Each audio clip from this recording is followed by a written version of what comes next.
안녕하세요. 저는 수도권에서 사는 30대 여성입니다. 항상 여기 사연을 듣기만 했는데 저도 사연을 보내려니 무슨 말부터 시작해야 할지 모르겠네요. 사실 얼마 전에 정말 끔찍한 사건을 하나 겪었거든요. 아직도 그때 생각하면 심장이 두근거리고 손이 떨리지만 이제는 그 일에서 벗어나고자 어렵게 컴퓨터에 앉아 사연을 보내려고 합니다. 비록 그리 횡설수설하더라도 넓은 마음으로 이해 부탁드려요. 먼저 본격적인 이야기를 하기에 앞서 우리 집 이야기를 해야 할 듯합니다. 저희 아빠는 제가 태어나기 전부터 할아버지의 사업을 물려받아 전자부품 제조회사를 운영했어요. 아빠는 회사를 키우는데 청춘을 바쳤고 그 결과 작년 기준 직원 수는 100명, 연매출은 150억 정도 나옵니다. 엄마는 아빠 회사의 사무실 업무를 담당하고 계세요.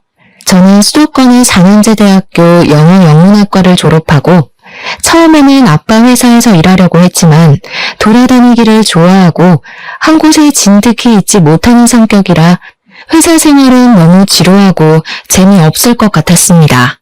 무슨 일을 해볼까 고민하다가 어릴 때 꿈인 스튜어디스가 되어보고자 항공사에 지원했는데 서류는 항상 붙었지만 면접에서는 자꾸 떨어지더라고요. 1년 정도 도전하다가 계속 안 돼서 결국 포기하고 지금은 학원 영어 강사로 근무 중입니다. 그리고 사실 저에게는 가족이 하나 더 있는데 바로 1살 많은 오빠예요. 오빠와 저는 제가 7살까지는 같이 살았습니다. 하도 어린 시절이라 기억이 가물가물하지만 어릴 적 사진을 보면 저는 항상 오빠의 손을 잡고 다녔고 오빠는 저를 다정스럽게 쳐다보며 잘 놀아주었어요. 행복만이 가득할 것 같은 우리 집에 오빠가 학교에 입학한 해의 추석 명절날 비극이 닥쳤습니다. 수도권에 살던 우리는 우리 집과 가까운 친할머니 집에 있다가 전라도에 사시는 외할머니 집에 가기 위해 고속버스 터미널에 갔어요. 원래 명절 때마다 터미널에는 사람이 붐볐지만 그 해는 유난히 사람이 많아 아빠는 오빠를, 엄마는 내 손을 꼭 붙잡고 이동하다가 사람들에게 휩쓸려 오빠가 아빠의 손을 놓쳐버렸습니다. 아빠가 바로 오빠의 이름을 불렀지만 오빠는 증발한 것처럼 사라져버렸어요. 그 뒤로 한동안 저는 친할머니 집에 있고 부모님은 오빠의 행방을 찾으러 몇 년 동안 전국 각지를 돌며 다녔지만 오빠의 머리카락조차 발견되지 않았습니다. 오빠가 실종되고 우리 집은 몇 년간 초상집이었어요. 웃음소리도 대화 소리조차도 없었고 그저 눈물과 한숨소리로만 가득했습니다. 부모님이 저에게 화를 내거나 무섭게 하시지는 않았지만 부모님의 얼굴에는 그늘이 가득했었고 저는 그런 부모님께 투정이나 어리광 한 번 부리지 못하고 자랐어요. 그렇게 5년 정도가 지났습니다. 부모님은 여전히 슬픔에 잠겨 있었고 저는 왜인지 모르게 자주 배가 아프고 무엇보다 두통이 심했어요. 동네 내과 소아과에서는 큰 이상이 없다고 했지만 저는 많이 아프고 힘들어서 친구들과 놀지도 못했습니다. 그래서 대학병원까지 가서 검사한 결과 우울증 진단이 나왔어요. 부모님은 그 결과를 듣고서는 아들도 잃고 딸까지 잃을 뻔했다면서 펑펑 우셨습니다. 그리고 그날 이후로는 부모님이 점차 달라지셨어요. 항상 무표정으로만 계시던 두 분이 제 앞에서는 항상 웃으셨고 매주 주말마다 놀이공원, 상황이 안 되면 집 앞 공원이라도 나가서 함께 시간을 보냈습니다. 여전히 부모님은 오빠를 잃은 슬픔이 크긴 했지만 적어도 제 앞에서는 이전처럼 눈물이나 한숨을 보이지 않으셨어요. 이런 부모님의 노력 끝에 저는 우울증을 극복하고 다시 밝게 살 수가 있었습니다. 물론 아직도 제 마음에는 오빠를 잃은 아픔이 있기는 했지만요. 아무튼 무사히 대학교까지 졸업하고 학원 영어 강사가 되었고 친구가 소개팅을 해줘서 남편을 만나 결혼도 했습니다. 남편은 홀어머니를 모시고 사는 외동아들이에요.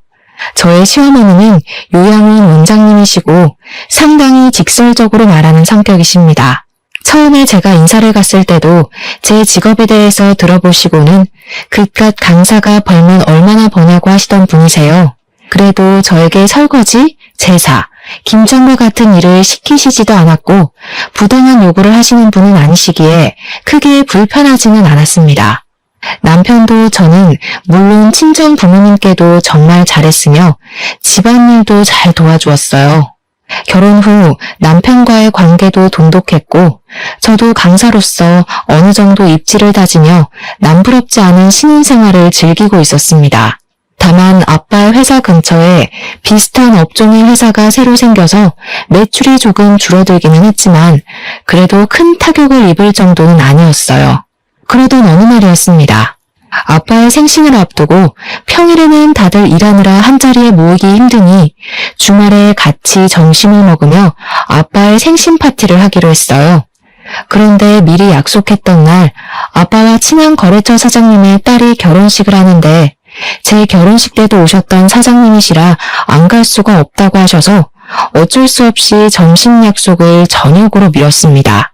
아빠는 결혼식을 다녀오고 저녁에 가족끼리 만났는데 아빠가 큰 고민이 있어 보이셨어요. 저는 걱정이 돼서 결혼식장에서 무슨 일 있었냐고 물었더니 아빠가 하는 말이 결혼식장에서 오빠와 닮은 사람이 만난 것 같다고 하시는 게 아니겠어요? 저와 엄마는 깜짝 놀라 무슨 소리냐고 한번 자세히 좀 말해달라고 했습니다. 결혼식장에서 진혁이와 아주 똑같이 생긴 사람을 봤어. 대충 겉으로 봤을 때는 지금 진혁이의 나이인 30대 초반에서 중반 정도 되어 보이고 내 젊을 때랑 아주 똑같이 생겼었어. 오늘 나와 같이 간 회사 사장님이 그 젊은 친구가 나랑 너무 닮아서 그런데 혹시 아는 사이냐고 물어볼 정도였다니까. 그럼 한번 가서 나이와 이름을 물어보지 그러셨어요. 나도 그러고 싶었지. 그런데 예식장에는 사람이 너무 많아서 정신이 하나도 없더라고. 그래서 필요 현장에서 찾아봤는데 그냥 갔는지 안 보였어. 나중에 거래처 사장한테 아는 사람이냐고 한번 물어봐야겠어. 아이고, 내 정신 좀 보게. 오늘 내 생일 축하해주려고 왔는데 김서방 앞에서 이런 이야기나 하고 말이야. 내가 미안하네. 아닙니다, 장인어른. 생신날 잃어버린 아들을 찾게 된다면 더할 나위 없이 좋은 최고의 선물이죠. 정말 그분이 우리 다은이의 친오빠였으면 좋겠어요. 그럼 저도 형님이 생기고 너무 좋을 것 같아요. 아빠는 남편의 말에 정말 그랬으면 좋겠다고 하며 이해해줘서 고맙다고 말씀하셨습니다. 그리고 아빠의 생신은 월요일이 되었어요. 저는 점심시간쯤에 아빠에게 생신 축하드린다고 전화를 드렸습니다. 그런데 아빠의 목소리가 떨리고 좋지 않았어요. 무슨 일이 있나 싶어 어디 편찮으시냐고 물었더니 아빠가 지금 너무 놀랄 일이 있어서 그런다고 하며 이따가 퇴근길에 밤늦게라도 잠시 집에 오라고 하셨습니다. 제 근무 시간이 오후 2시에서 밤 10시까지이고 정리하고 뭐하고 하면 밤 11시에나 퇴근할 수 있어요. 그래서 밤 11시에 집에 가도 괜찮냐고 했더니 상관없다고 하시며 오늘 꼭 잠깐만 집에 들러달라고 하시고는 전화를 끊으셨습니다. 아빠의 목소리를 들으니 무슨 안 좋은 일이 있나 싶어 걱정되어 엄마에게도 전화했는데 엄마는 전화를 받지 않았어요. 그날은 부모님 걱정에 어떻게 하루 강의를 마쳤는지 모르겠습니다. 어찌어찌 수업을 마치고 강의를 마치자마자 원장 선생님께 양해를 구하고 바로 집으로 달려갔어요. 집에 갔더니 부모님은 눈물을 흘리셨는지 눈이 벌겋고 팅팅 부어 있었고 그 모습을 본 저는 깜짝 놀랐습니다. 다은아, 놀라지 마. 진혁이를 찾은 것 같아. 너의 오빠 찾았다고. 아빠의 말에 저는 심장이 쿵 내려앉는 것 같았습니다. 너무 기쁘기도 하고 이게 도대체 무슨 상황인가 싶어 일단 차근차근 말해달라고 했어요.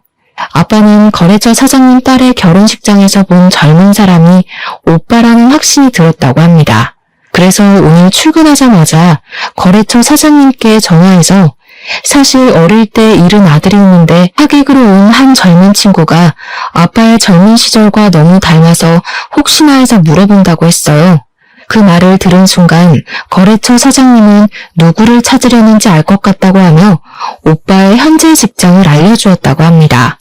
알고 보니 오빠는 아빠 회사 근처에 새로 생긴 비슷한 업종의 회사 개발팀 팀장이었어요. 거래처 사장님이 오빠가 다니는 회사 사장님의 번호를 알려주셔서 아빠가 바로 사장님께 전화했고 오빠를 닮은 젊은 사람의 나이와 이름을 알 수 있는데 나이는 현재 오빠의 나이와 같은 35살이고 이름은 오빠의 이름과 같은 이진혁이었습니다. 이 사실을 안 것이 점심시간쯤이었고 점심시간이 지난 후 아빠는 바로 그 회사로 달려가 봤지만 아쉽게도 오빠는 지금 다른 지방으로 출장 중이라 볼 수 없었어요. 하지만 사원증으로 사진은 볼 수 있었는데 사진을 보니 오빠라는 확신이 들었다고 합니다. 아빠는 회사 사장님으로부터 어떻게 오빠가 이 회사 직원으로 있을 수 있는지 그 이야기를 듣게 되었어요. 사장님은 지금 회사를 차리기 전에 다른 회사에서 부장으로 있었고 오빠는 신입사원이었습니다. 그 당시 오빠는 배우려는 열정도 가득하고 항상 열심히 하려고 해서 당시 부장이었던 사장님 눈에는 참 인상 깊었다고 해요. 그 뒤로 종종 같이 저녁을 먹으며 살아온 이야기를 했는데 오빠는 보육원에서 살다가 성인이 되어 자립금을 받고 시설에서 나와 직업 전문학교에서 이쪽 일을 배웠다고 했습니다. 사장님은 힘들게 살아온 오빠가 안쓰러워 더 잘 챙겨주고 기술을 하나라도 더 알려주려고 했다고 해요. 그러다가 사장님이 우연한 기회에 자신의 회사를 차릴 수 있었는데 함께 일할 직원을 구하다가 오빠가 생각나 개발팀 팀장으로 스카우트했다고 했습니다. 이 말을 들은 아빠는 눈물을 흘렸고 사장님은 오빠의 연락처를 알려주며 한번 연락해서 만나보라고 했다고 해요. 저는 부모님의 이야기를 듣고 드디어 오빠를 찾았다는 생각에 기쁘기도 하고 얼떨떨하기도 했습니다. 집에 가서 남편에게 오빠를 찾았다고 이야기하니 남편도 어떻게 이런 우연이 있냐고 하며 매우 잘 됐다고 했어요. 그리고 그 주 주말, 오빠와 우리 가족이 드디어 한자리에 만났습니다. 엄마는 오빠의 뺨에 어루만지며 드디어 우리 아들을 만났다고 눈물을 흘렸고 오빠 역시 너무 보고 싶었다고 하며 펑펑 울었어요. 그리고 오빠는 저를 보더니 매일 울기만 하고 코나 질질 흘리던 그 꼬맹이가 벌써 이렇게 커서 결혼까지 했냐고 했습니다. 우리 가족의 모습을 본 남편도 옆에서 눈물을 흘렸어요. 오빠는 지금 우리 집과 그다지 멀지 않은 곳에서 살고 있었기에 우리는 앞으로도 종종 모이기로 약속했습니다.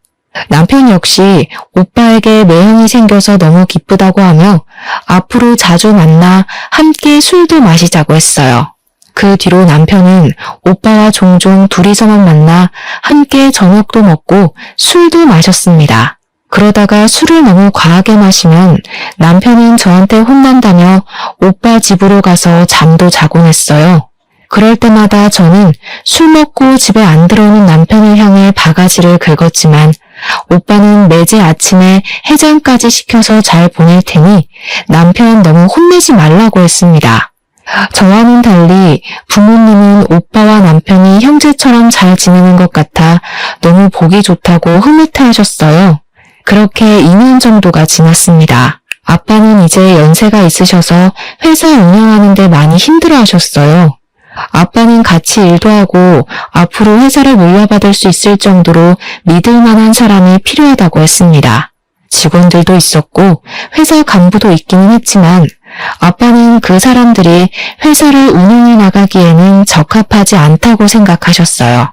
그래서 아빠는 오빠가 아빠의 회사로 오기 바랐지만 오빠는 지금 있는 회사의 사장님께 죄송해서 이직하기 어렵다고 했습니다. 이 모든 상황을 들은 남편은 장인어른의 건강이 걱정된다며 회사에 들어가서 일을 도와드리고 싶다고 했어요. 그런데 남편은 전공이 전혀 다른 쪽이고 아빠 회사는 아무래도 기계를 직접 조작하고 다뤄야 하는 일이라 처음부터 하나하나 배워야만 했습니다. 저는 남편에게 아빠 회사로 들어가면 하나부터 열까지 다 배워야만 하는 상황이라 힘들 수도 있다고 했지만 남편은 솔직히 지금 다니는 회사에는 희망이 없어 보인다며 아빠의 회사로 들어가서 기술을 배우고 싶다고 했어요. 아빠도 남편에게 회사로 들어오면 힘들 것이라고 했지만 남편은 생각이 아주 확고했고 결국 남편은 아빠의 회사에 입사하게 되었습니다. 남편은 정말 열심히 했어요. 거의 매일 자정까지 일하며 기계 조작하는 것을 배웠고 주말에도 회사에 갔습니다. 저는 너무 힘들게 일하는 남편이 안쓰러워 몸도 생각해가며 일하라고 했지만 남편은 지금 빨리 일을 배워야 한다며 그 누구보다 열심히 했어요. 그러나 회사 사람들은 남편을 인정해주지 않았습니다. 일부러 남편 앞에서는 전문 용어를 써서 남편이 하나도 못 알아듣게 하고 회사 내의 중요한 일도 남편에게 말해주지 않는다고 해요. 남편은 그 사람들에게 인정받으려면 빨리 일을 배워야 한다고 하며 이 악물고 정말 열심히 일했습니다. 아빠도 그런 남편의 모습을 아주 좋게 보셨고 아직은 남편이 회사에서 일을 맡아서 할 정도는 아니지만 조금 더 있으면 회사에 큰 도움이 될 수 있을 것 같다며 칭찬을 하셨어요. 그러다가 명절이 왔습니다. 원래 시댁이 우리 집에서 1시간 거리라서 한 달에 한 번꼴로 시댁에 갔었는데 남편이 아빠 회사로 들어가고 나서는 거의 넉 달 만에 시댁에 간 상황이었어요. 시어머니는 오랜만에 본 남편을 보며 한숨을 푹 쉬셨습니다. 우리 준석이 얼굴이 아주 반쪽이 됐네. 예, 우리 준석이가 너네 아빠 회사에서 일하는데 무슨 일반 사람들처럼 그렇게 일을 시키니? 아무래도 아빠 회사는 기술이 필요한 회사라 아직은 배우느라 그래요. 다들 이쪽 업계에서 10년, 20년은 되신 분들인데 이분들과 함께 일하려면 아무래도 남편도 열심히 해야죠. 그래서 저와 남편이 힘들 수 있다고 남편을 말렸는데 남편이 굳이 아빠 회사에 들어갔네요. 어머, 얘 좀 보게. 얘, 아무리 그래도 준석이가 사장님의 사위인데 그냥 한 자리 하나 주면 안 되니? 누가 들으면 무슨 너네 아빠 회사가 대기업인 줄 알겠다. 그래봤자 동네 구멍가게 수준인 가게인데 뭘 그리 따지고 드니? 그냥 빨리 딸인 네가 너네 아빠한테 우리 아들한테 부장이나 차장 같은 자리 하나 주라고 말해봐. 그래야 빨리 우리 아들도 사장도 하고 하지 않겠어? 너도 기왕이면 사장 와이프면 좋잖아. 우리 아들 그래도 수도권에 4년제 대학도 나오고 이전 회사에서 그래도 인정받으면서 살던 애인데 너무 고생해서 안쓰럽다. 어머니, 지금 어찌어찌 해서 남편이 관리직에 앉았다고 해도 기술에 대해서 전혀 모른다면 분명히 사람들에게 무시당할 거예요. 그런 것 때문에 아빠도 남편에게 쉽게 관리직 자리를 못 주시는 거고요. 참, 네가 융통성 없는 게 네 아빠 닮아서 그런가 보다. 아휴, 내가 말을 말아야지. 우리 준석이만 고생이네. 시어머니는 살 빠진 남편의 모습에 크게 안타까워했습니다.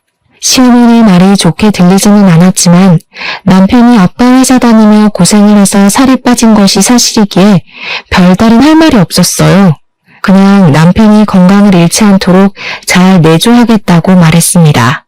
그런데 시어머니가 그 뒤로도 명절 내내 우리 아들 안쓰럽다며 이야기를 했고 처음에는 저도 같이 안쓰러운 마음이 들었으나 점점 듣기 힘들었고 슬슬 짜증이 났어요.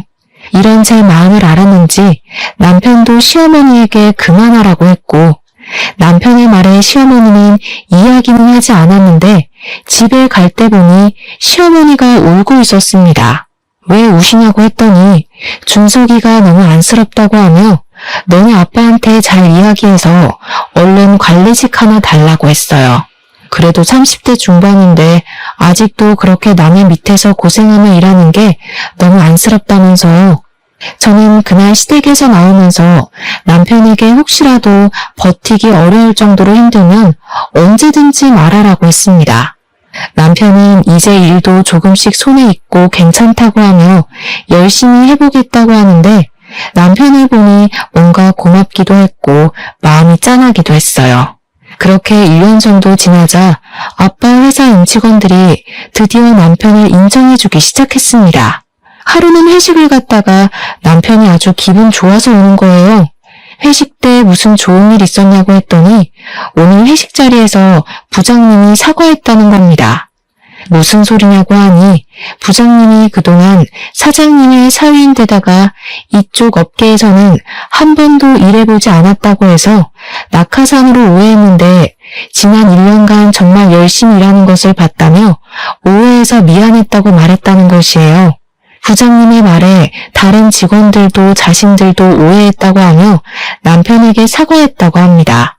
남편은 역시 진심은 통하는 것 같다며 뿌듯해했고 그 뒤로는 회사 사람들과 잘 어울렸고 대리로 승진도 했어요. 남편이 대리가 되고 얼마 지나지 않았을 때 아빠와 오빠 회사에 큰 변화가 생겼습니다.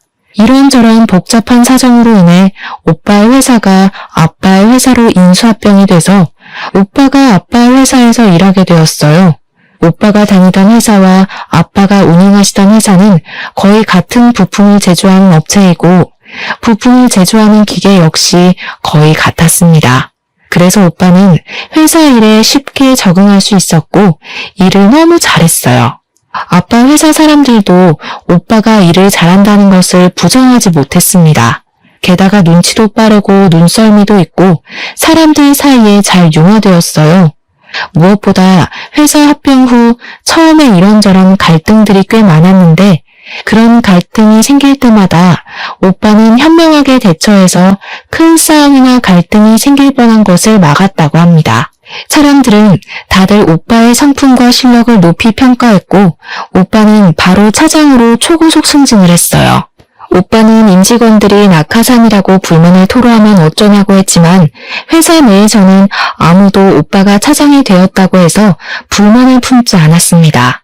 이렇게 오빠는 초고속으로 차장이 되었지만 남편은 여전히 대리였어요. 물론 남편도 최선을 다해서 노력하고 있었습니다. 하지만 20살 때부터 직업 전문학교에 들어가서 일해온 오빠와 이제 고작 3년 차인 남편이 어떻게 같을 수가 있겠나요? 저와 아빠는 당연히 오빠가 먼저 승진하는 것이 바르다고 생각했는데 남편은 그게 아니었습니다. 남편은 계속 오빠가 차장이 된 것이 마음에 들지 않는다는 식으로 이야기했어요. 하루는 남편이 퇴근하고 집에 왔는데 투덜대는 것입니다. 장인어른 정말 너무하시는 거 아니야? 아무리 형님이 이쪽 업계에서 일했다고는 하지만 그래도 어떻게 차장까지 바로 승진시킬 수가 있어? 장인어른도 그러고 회사 사람들도 다들 형님한테 홀라당 홀려서는 보니까 기계 조작하는 것도 나랑 별반 다른 것도 없더구만. 어떻게 형님은 바로 차장이고 나는 아직도 대리 나부랭이냐고. 나도 이렇게 노력하고 있는데 말이야. 과장이라도 시켜줘야 하는 거 아니야?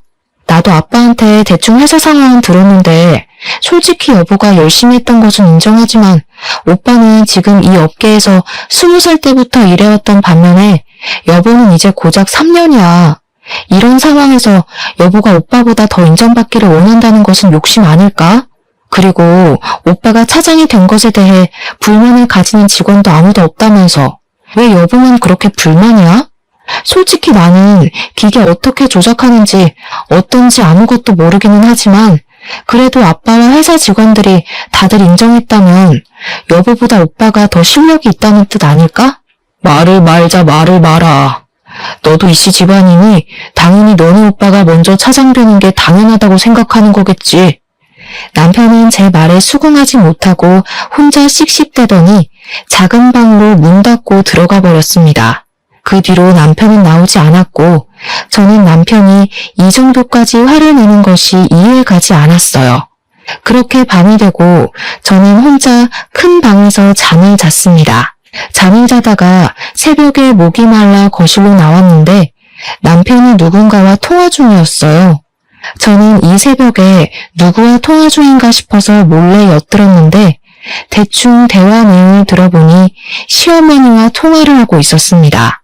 남편은 시어머니에게 우리 아빠의 회사를 물려받아 사장 자리에 한번 앉아볼 생각으로 왔는데 갑자기 형님 그러니까 우리 오빠가 등장하는 바람에 일이 다 틀어졌다고 말을 했어요.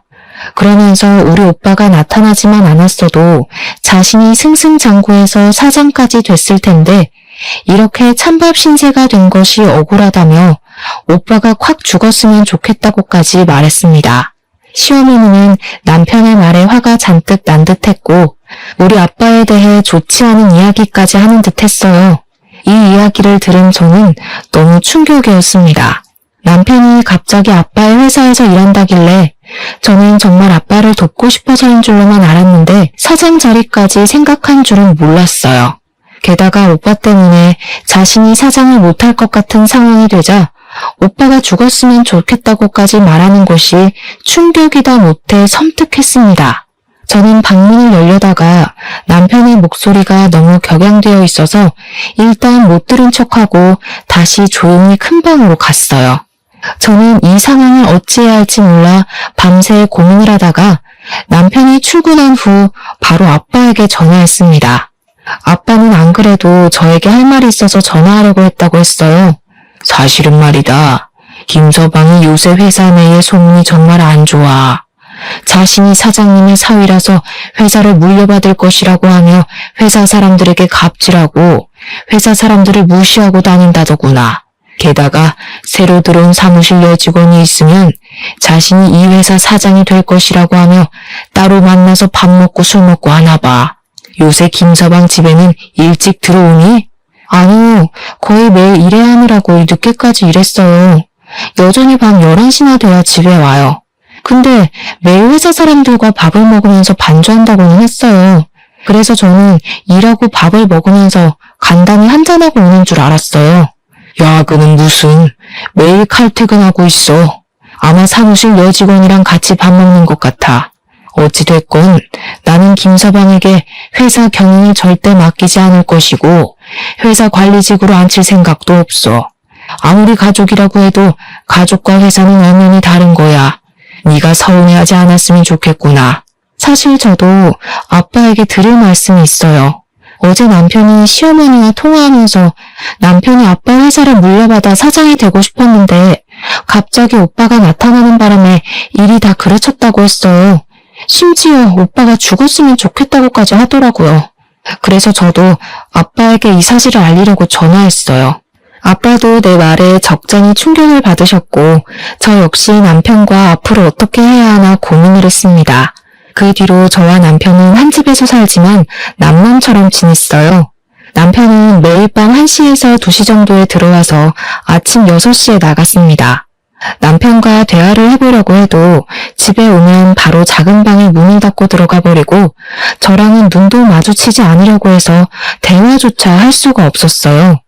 그러다가 주말이 되었습니다. 아침 10시쯤에 일어났는데 남편은 일찍부터 어디론가 나가서 보이지 않았어요. 남편이 한 번씩 주말에 운동하러 나갔다가 오후 늦게 집에 들어왔었기에 당연히 남편이 운동하러 갔을 것으로 생각했습니다. 저 혼자 간단히 밥을 먹으려고 준비하고 있을 때 엄마에게 전화가 왔어요. 겉절이랑 남편이 좋아하던 갈비찜도 하고 밑반찬 몇 개 했다고 하시며 아빠와 함께 집에 잠깐 들려도 되겠냐고 하셨습니다. 저는 지금 남편 없으니 집에 오시라고 했어요. 잠시 후 엄마와 아빠가 갈비찜에 겉절이에 밑반찬을 한가득 들고 오셨습니다. 부모님은 집에 오시자마자 냉장고 앞으로 가셔서는 냉장고에 반찬들을 하나하나 넣어주셨어요. 그러고 있는데 밖에서 비밀번호 누르는 소리가 들렸습니다. 저는 당연히 남편인 줄 알고 현관으로 갔는데 남편과 시어머니가 함께 서 있었어요. 시어머니는 저를 보자마자 뺨을 때렸습니다. 내가 저번 명절 때 분명히 말했지? 너네 아빠한테 말해서 얼른 관리직이라도 한 자리 달라고 말이야. 아니 지금 너네 아빠 회사에 다닌 지 몇 년이 됐는데 아직도 대리 나부랭이가 뭐니? 너네 오빠가 뭔가 하는 사람은 들어온 지 한 달 만에 차장 달았던데. 솔직히 너네 아빠 너무한 거 아니냐? 아빠도 다 생각이 있으셔서 그렇게 하시는 거죠. 아무리 그래도 그렇지 이렇게 막무가내로 오셔서 갑자기 제 뺨을 때리시는 건 너무하신 거 아니에요? 뭐가 너무해? 나 지금 너 머리채도 잡고 싶은 거 간신히 참고 있다. 아니 도대체 그깟 구멍가게에서 왜 그리 관리직 자리를 안 줘? 지금 당장도 우리 아들 사장 자리에 앉혀놓으면 잘할 텐데 왜 우리 아들을 못 믿고 그렇게 노예처럼 부려먹냐고. 그리고 네 오빠라는 사람은 솔직히 몇십 년 만에 만났으면 남남 아니야? 네 오빠라는 사람한테는 한 달 만에 차장 자리 주고 3년 가까이 일한 우리 아들은 아직도 대리이고 이게 말이 된다고 생각해? 손을 놓쳐서 사라졌으면 평생 죽은 듯이 살았어야지. 왜 갑자기 나타나서는 우리 아들 앞길을 방해하고 난리야? 에이, 그냥 보육원에서 죽어버리지. 시어머니는 우리 아들이 아직도 데리는 게 말이 되냐며 이거는 명백한 차별이라고 소리를 고래고래 질렀습니다. 부엌에서 음식을 정리하고 있던 부모님은 시끄러운 소리에 현관으로 오셨고 시어머니의 말에 화가 많이 나 보이셨어요. 사돈, 지금 이게 무슨 말씀입니까? 터진 입이라고 그딴 말 짓거려도 되는 겁니까? 어떻게 말을 그따위로 할 수가 있어요? 아이고, 두 분 다 여기 계셨네요. 마침 잘 됐네요. 우리 어디 한번 솔직히 까놓고 하나하나 따져봅시다. 아니 도대체 준석이가 뭐가 그리 부족합니까? 네? 3년 동안 그렇게 그쪽 회사에서 죽어라 이랬는데 사장 자리는 못 내줄 망정 아직도 대리냐고요. 아직 기술이 많이 부족하니까요. 저희 회사 관리직에 계시는 분들 전부 다 최소 10년은 이쪽 업계에서 일한 사람들입니다. 그런 사람들을 제치고 고작 3년밖에 일하지 않은 김서방에게 관리직을 어떻게 내어준단 말입니까? 그게 말이나 돼요? 그럼 그쪽 아들은요? 아니, 잃어버리면 남남이지 왜 갑자기 나타나서는 우리 아들보다 더 높은 차장이 된답니까? 이게 바로 낙하산이지 뭐예요? 우리 아들은 20살부터 이미 이쪽 업계에서 일해왔어요. 우리 회사에서 일하지는 않았지만 이미 동종업계에서 인정받고 있었다고요. 그래서 회사 사람들의 인정을 받고 차장 자리까지 갈 수 있었던 거예요. 그리고 저도 다은이도 당신 아들이 우리 회사에서 일하길 바란 적 없습니다. 김서방이 우리 회사에서 일한다고 했을 때 둘 다 말렸어요. 그래도 굳이 우리 회사에 들어와서 일하겠다고 고집 부린 건 김서방입니다. 저는 한 번도 김서방에게 우리 회사 사장 자리 내준다는 말을 한 적 없고 조금만 잘하면 관리직 주겠다는 말도 한 적이 없습니다. 그런데 갑자기 오셔서 이런 식으로 화내고 우리 딸 뺨을 때리고 협박까지 하시는 건 정말 너무 어이없고 황당하네요. 아무리 그래도 사람이 염치가 있고 융통성이 있어야지. 아니 어떻게 자기 사위가 자기 회사에 들어왔는데 잘했다고 빨리 관리직은 못 내줄 망정. 어떻게 3년 동안 그렇게 노예처럼 부려먹을 수가 있어? 이렇게 앞뒤가 꽉 막혀서야. 듣자 하니까 너무하시네요. 그럼 뭐 낙하산이라고 소문내면서 아무것도 모르는 사람을 상원에서 차장으로 초고속 승진이라도 시켜야 한다는 말입니까? 우리 아들이 뭘 몰라요, 뭘? 우리 아들 그래도 수도권 4년제 대학 나온 인재야. 인재라고. 진짜 이 집구석은 말이 안 통하네. 준석아, 가자. 너 일단 집구석이랑 이제 연 끊고 이혼해. 너도 이제 이 집구석 싫지? 네. 저도 사위한테 사장 자리 하나 안 내주는 장인어른의 사위 노릇 할 생각 없네요.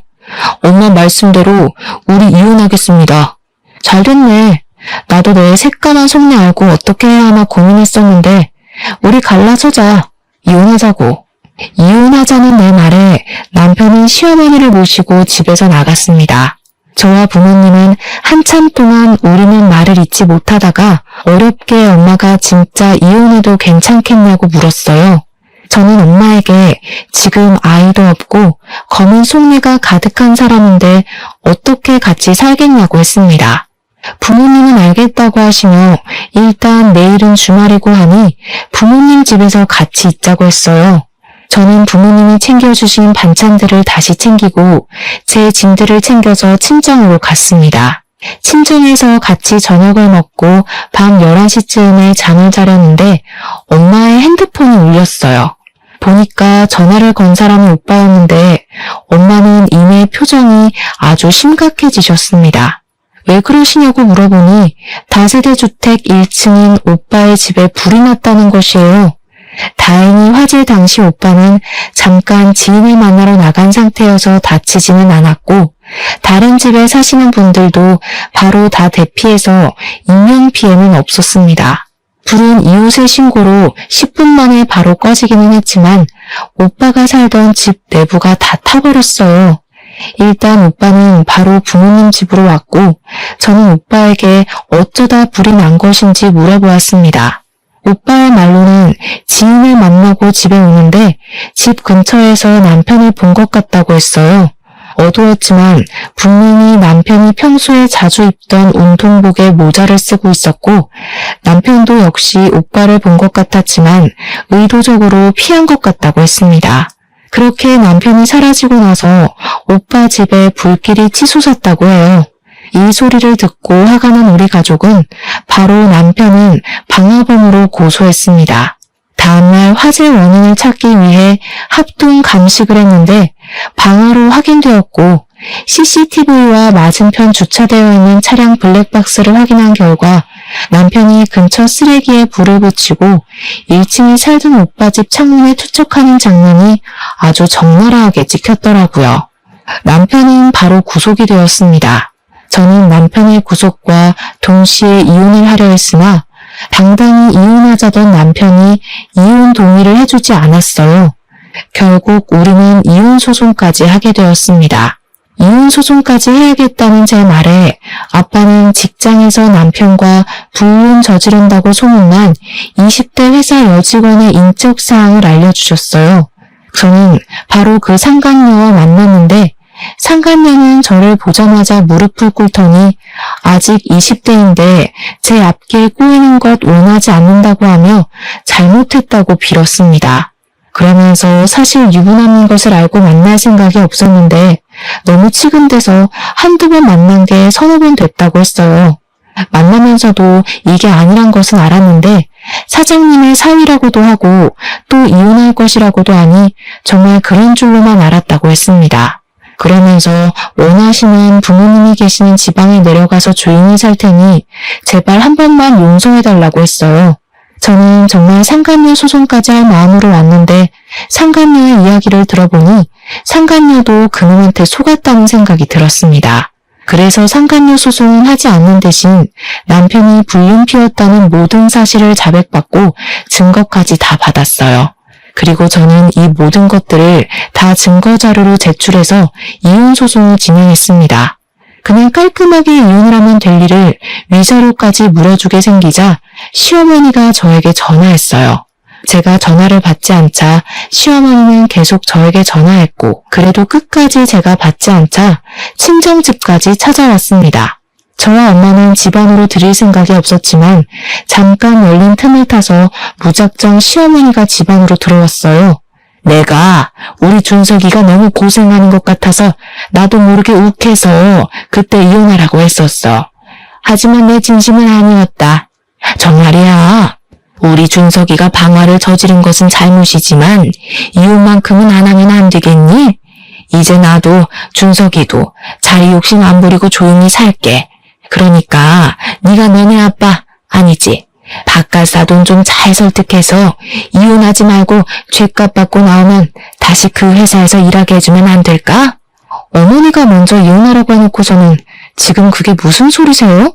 그리고 어릴 때 잃어버리고 몇십 년 만에 찾은 우리 오빠한테 죽었으면 좋겠다느니 그런 막말을 하셔놓고 어떻게 용서를 바라시나요? 남편이 아빠 회사 여직원과 불륜까지 저질렀다는 거 알고 계시죠? 그런데도 제가 이 모든 것을 다 용서하고 옥바라지까지 해가며 같이 살라고요? 저는 절대 못합니다. 이혼소송까지 해서 위자료까지 받을 거예요. 아시겠어요? 너 정말 너무하는구나. 그래도 이 어른이 이렇게 사과하러 왔는데 그냥 좀 넘어가주면 안 되냐? 정말 융통성은 일도 없는 집구석이라니까. 뭘 잘했다고 사과를 받아줘요? 당신 때문에 어렵게 찾은 우리 아들이 죽을 뻔했는데 당신 같으면 용서가 되겠어요? 참나, 우리는 법대로 할 테니까 그만 여기서 설치고 나가요. 꼴도 보기 싫으니까. 난 안 나가. 당신들이 이혼소송 취하해줄 때까지 안 나간다고. 시어머니는 정말 우리 집에서 안 나갈 기세로 대자로 누워 시위했습니다. 엄마는 시어머니를 내쫓으려다가 힘에서 밀리자 어쩔 수 없이 경찰을 불렀고 시어머니는 결국 경찰들의 손에 끌려나갔어요. 저와 엄마는 이렇게나 끝까지 막말하고 뻔뻔한 시어머니를 가만히 둘 수가 없었습니다. 생각해보니까 옛날에 시어머니 요양원에 몇 번 갔다가 얼핏 봤는데 주방 직원분들이 위생모나 앞치마를 착용 안 하고 주방 상태도 엉망이었던 것이 생각났어요. 그래서 식품위생법 위반으로 시어머니의 요양원을 신고해버렸고 그 결과 영업정지 2개월 처분을 받았습니다. 안전모 앞치마 미착용은 당연하고 썩은 과일들을 값싸게 떼어와서 면역력이 취약한 노인들에게 급식으로 먹였던 것이 다 탄로났어요. 영업정지 처분을 받은 시어머니는 바로 저에게 전화해서 쌍욕을 했고 저는 시어머니의 찰진 욕소리를 그대로 녹음해서 시어머니의 지역신문에 투고했습니다. 그러자 그곳에 부모님을 요양시킨 보호자들이 난리가 났고 요양원 직원들도 시어머니의 막말에 도저히 일을 못하겠다며 전부 퇴사해버렸어요. 그 결과 요즘 같은 고령화 시대에 보기 드물게 요양원이 폐원했답니다. 이러한 일이 있고 나서 적지 않은 시간이 흘렀어요. 저는 지금 친정 부모님과 함께 살며 친정 아빠 회사로 들어가 사무실 직원으로 일하고 있습니다. 오빠는 여전히 회사에서 인정받으며 열심히 일하고 있어요. 남편은 이혼 소송에서 패소해서 위자료를 지급해야 했고 방아죄로 징역 2년이 선고되었습니다. 그리고 요양원이 폐원되는 바람에 당장 돈벌이도 잃고 아들의 옷바라지까지 해야 할 처지가 된 시어머니는 살던 집도 팔아버리고 허름한 원룸 하나 구해서 겨우 살고 있다고 해요. 이렇게 자리 욕심에 눈이 멀었던 전 남편과 전 시어머니는 해서는 안 될 잘못을 저질러 지금 죗값을 톡톡히 받고 있습니다. 아직도 저와 부모님은 오빠의 집에 불이 난 그날을 생각하면 두 손이 벌벌 떨리고 심장이 쿵 내려앉아요. 그때 오빠가 밖에 있어서 다행이었지. 만약에 집안에 있었다면 어렵게 찾은 오빠를 다시 영원히 못 볼 뻔한 것이잖아요. 부모님이 몇십 년 만에 오빠를 찾고 나서 기쁨의 눈물을 흘린 것을 옆에서 봤음에도 이런 일을 벌인 전 남편을 저는 평생 원망하고 증오하며 살 것 같습니다. 부디 저와 제 가족이 겪는 불행은 이것으로 마무리되었으면 좋겠어요. 실종, 방화라는 엄청난 사건을 겪었으니 이제는 우리 가족에게 꽃길만 펼쳐지길 바라며 저의 사연을 마칩니다. 감사합니다.